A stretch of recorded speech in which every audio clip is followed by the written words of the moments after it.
Hello guys, we meet again. So this is going to be my concluding lecture for my engineering mechanics, that is basics for engineering mechanics. We'll be taking up a new topic in engineering mechanics in the next video section.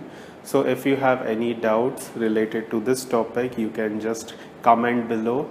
You can please hit the like button. Today we are going to take a very small section of topic which we had not taken in the previous lecture, and we are also going to see some of the problems, some types of problems which do come in the exams. So let us take the first topic, that is types of load. Now, in types of load, we are going to first of all understand what is a load. Now, load is something which is a type of a force or a distribution of a force which is going to be seen. Now, a distribution of a force, it means it can be a uniform distribution of a force or it can be an ununiform distribution of a force. First type of load we are going to see is a point load. So, in a point load, basically this type of load is nothing but a force which is acting at a single point.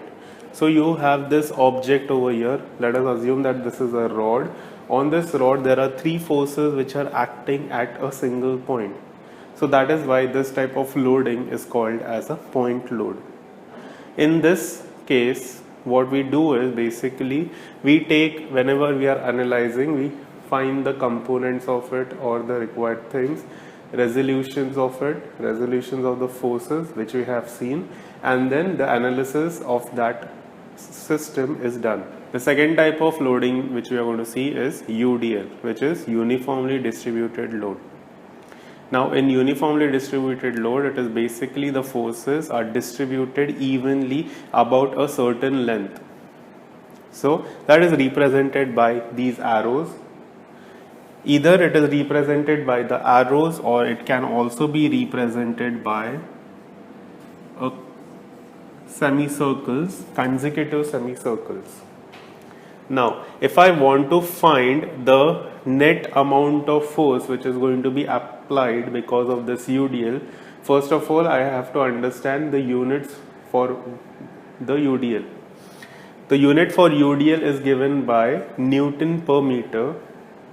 Okay, so if my W is the magnitude of the UDL, then the net amount of force which is going to be applied by this UDL will be given by W, that is the magnitude of the UDL, into for how much length it is going to be applied. So over here my length is L, so my magnitude is given by W into L. Now I need to find the point of application of this force. So the point of application of the force will be half the length for which it is applied. So since it is applied for total L length, on the same rod it will be applied at half its length. So I have got my magnitude, I have got the direction, and I have got the point of application of this UDL or the force. The third type of loading is my uniformly varying load, which is UVL. So uniformly varying load means that the load or the forces, the magnitude of the forces is varying uniformly in certain region.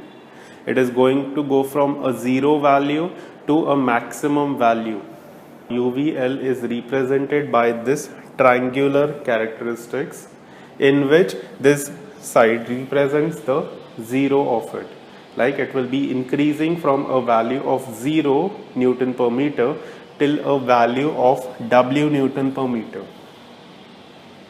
Now to get the net magnitude of it, the value for this is given by half into base into the height. So half into base into the height will give me the magnitude of the force of the UVL.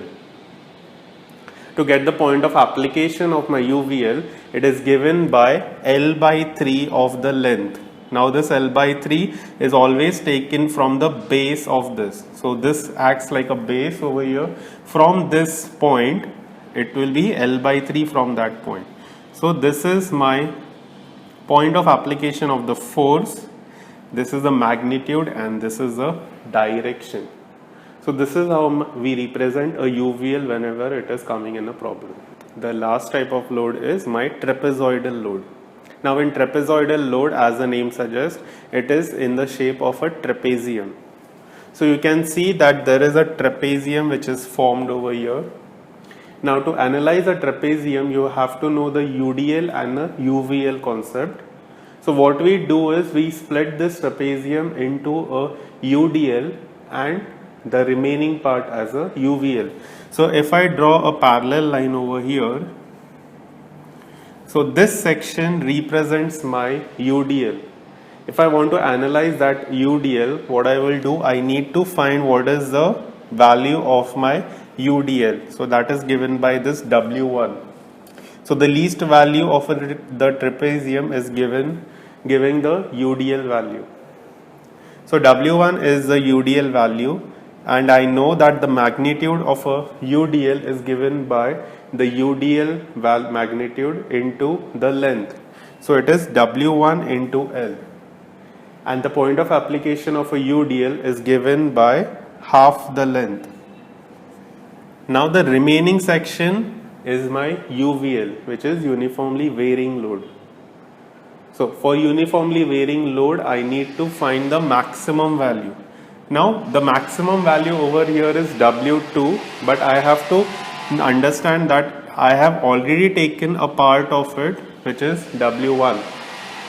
So the net force which is remaining, or the net value which is remaining, is W2 minus W1, and the length still remains L. So for my UVL, the magnitude formula is half into the length into the height, which is W2 minus W1. So that is why I am getting half W2 minus W1 L. To get the point of application of the force, I know it is L by 3 from the base. So whenever you are representing a trapezium, it is represented by two forces. One which is given by a UDL, the other which is given by a UVL. Okay. Now let us go for the problem section. The first type of problem will be related to my concurrent force system. So you can see from this problem, there is at point P there are various forces which are being applied to it. Since they are meeting at the same point P, they are called as the concurrent force system. In this problem, I have to analyze the resultant of the forces which are acting on the point P. The first step which you have to take in mechanics is you have to design or first designate the coordinate axis, that is my x and y axis. So the easiest option for this is taking P as the origin and taking the perpendicular and the horizontal as my x and y. So I have represented my x axis and the y axis. After doing so, I have to see what are the angles which the forces are making with these axes. First of all, if I analyze this 250 Newton, it is making an angle of theta with the x axis. So that theta value is given by tan inverse of 3 by 4, which is provided from the problem. The other thing is 300 is making a 30 degrees with the negative x axis. This force is along the axis, so no requirement of angle with any axis, and this one is along the y axis. So whenever you have to find the resultant, the first step you have to do is find the summations of the resultant along the x axis and the y axis. So that is represented by summation fx, summation fy. So we are representing what is going to be my summation fx. Summation fx means that it is all the forces which are acting along my x direction, or the components of forces which are acting along the x direction. You can see from this 250 is making an angle of theta degrees with the x axis. So I have to take a component along x axis. Since it is going towards theta, it will have a 250 cos theta as the magnitude. But since it is acting in the negative direction of the x axis, its sign will be minus. So for 300, the magnitude is given by 300 cos 30, and since it is pointing towards the negative x-axis, it will have a minus sign. The next force is my 450. 450, I don't require to find the component, it is already along the x-axis. So it will have its magnitude as 450 itself, and since it is pointing in the positive x-axis, it will have a plus 450. Later on, if you see, observe this 500, it is going along the y-axis. So it won't be having any component along my x.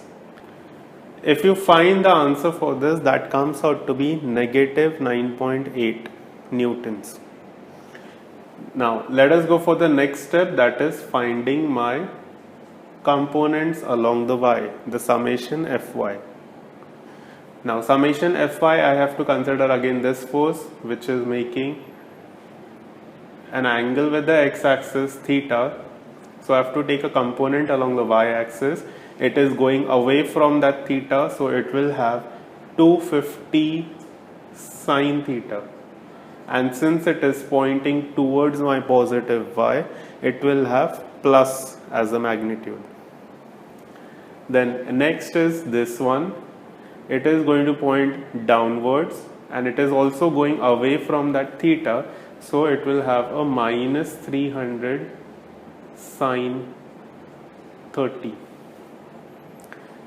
450 won't be having any component along y because it is totally along x, so that won't be considered. We'll be considering 500, which is going towards the positive y-axis, so it will have the value plus. Find the net answer for this. It comes out to be 500. To get me the resultant of it, it is given by root of summation fx square plus summation fy square. So it is going to be root of 9.8076 square plus 500 square, which comes approximately as 500.1 Newton. So this is the magnitude of my resultant force which is acting at P. I need to find the direction also. So for that, it is given by theta tan inverse of summation Fy by summation Fx. This value comes out to be having 88.88 degrees. Now I have got the magnitude of the resultant and the direction of this resultant. The point of application, since it is a concurrent system, it's going to be the same, that is P is the point of application of this force. So while representing it, I will be representing it as R is equal to 500.1 Newton. And since this theta is 88.88, you have to see these two signs. It is having a negative x and a positive y. So the theta should lie in my second quadrant. So that is why this should be represented by this way, where theta is 88.88. So this is how you represent a resultant. Next problem is again a concurrent force system. In this, they have given me that the resultant is going to be along the positive x-axis and having a magnitude of 500. They have given some amount of forces, and they are telling us that we require to find a force which will lead me to this value. So what I do is I assume a force which is going to be present in this system. Let that force be some P. Now to simplify my things, I will be assuming that the P is in my first quadrant. So I am assuming that it is having a magnitude of P and it is making an angle of theta with the x-axis. So what I do is I do the same thing. I find my summation fx. my summation fx is going to be, first of all, I don't need to consider the resultant in this. I have to find what are the forces which will lead to my 500. So my summation fx is to be the 200 component, that is cos 45, then it will be minus 500 cos 20, I hope you understand the minus, and plus p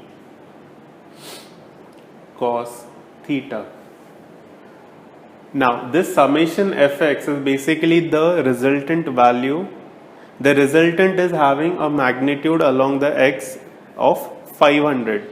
So that is why my summation fx is 500 is equal to the LHS. From this equation I will be getting the value of p cos theta, which is 828.43 Newton. The second thing is summation Fy. So summation Fy will have the values of this component, that is 200 sine 45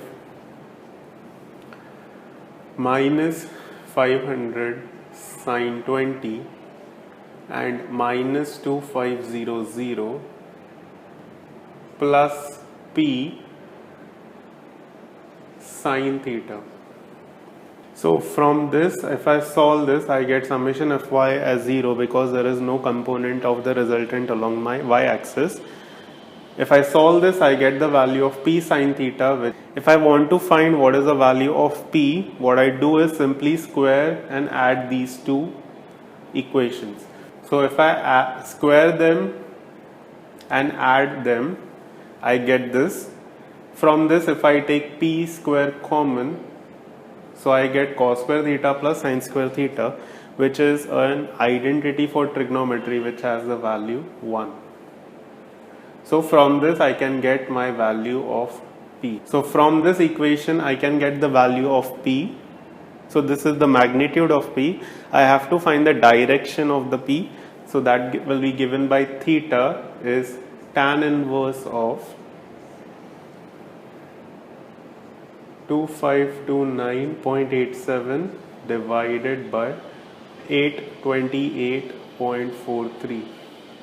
This theta has a value 71.87 degrees. So this is a question, second type of question which you will be seeing in your papers. So in this question there is a rod which is placed and there are different types of loads which are being applied. So you can recognize this. This is my trapezoidal. This is a point load. This type is a UDL, and over here we are having a couple and again a point load. Let us try to represent these different types of loads with their equivalent. So the first type is my trapezoidal. So a trapezoidal is represented by two forces. So those two forces are given by the one set which is given by a UDL, which has the value magnitude of 10 into 3, so 10 is the minimum value into the length, so 10 into 3, and it is acting at the point half the length, so it will be acting at the point 1.5. Now it was a UDL which was considered for trapezoidal. We have to consider the UVL also. So UVL will be acting at 1/3 of from the base, or it can be 2/3 from over here. So 2/3 means it will be at 2 meters from point A and will be acting over here. The value will be given by half into difference of the maximum and the minimum.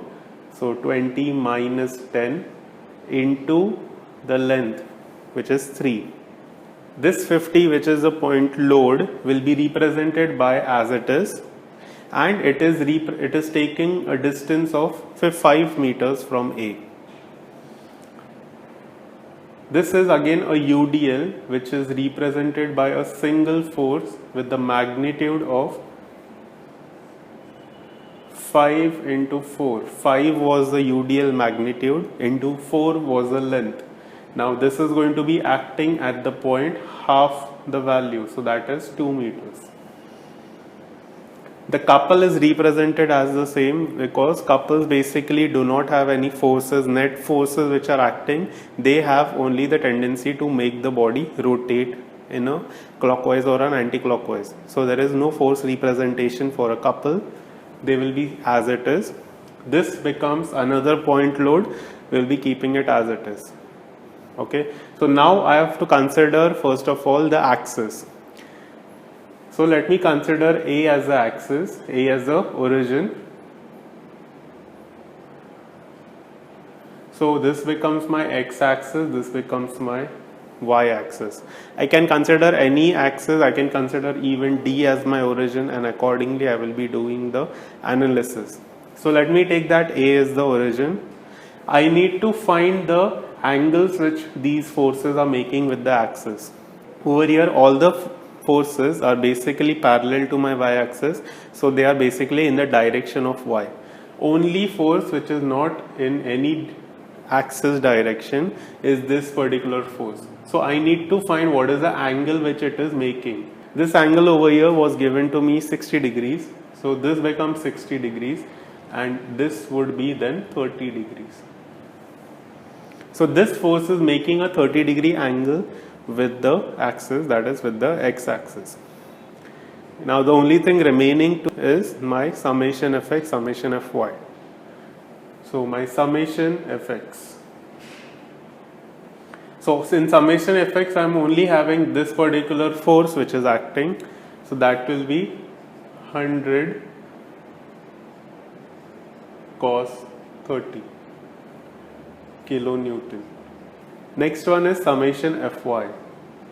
So summation fy have all these things, which is 30 with a minus sign because it is going downwards.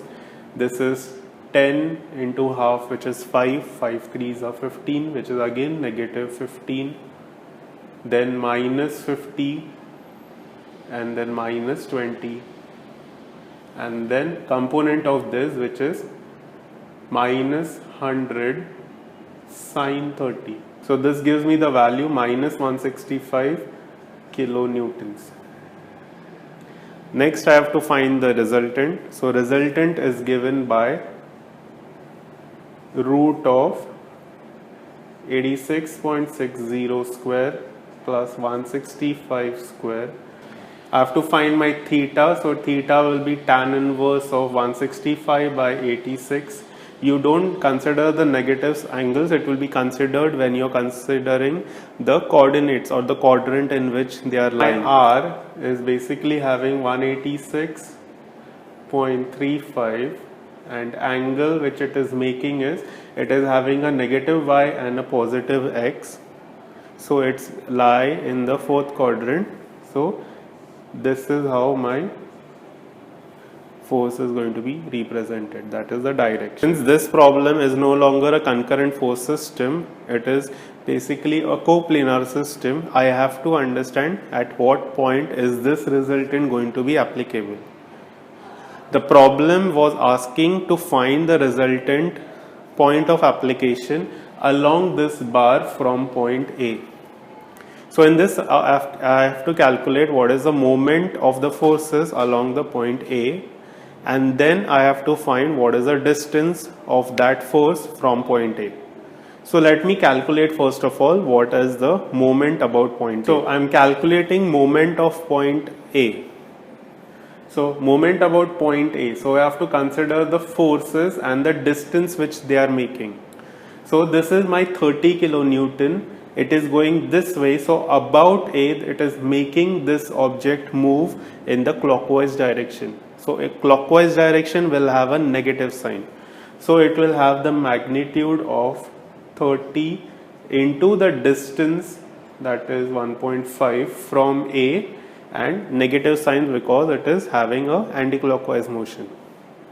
Second one, it is at a distance of 2 meters having the magnitude of 15. So it will have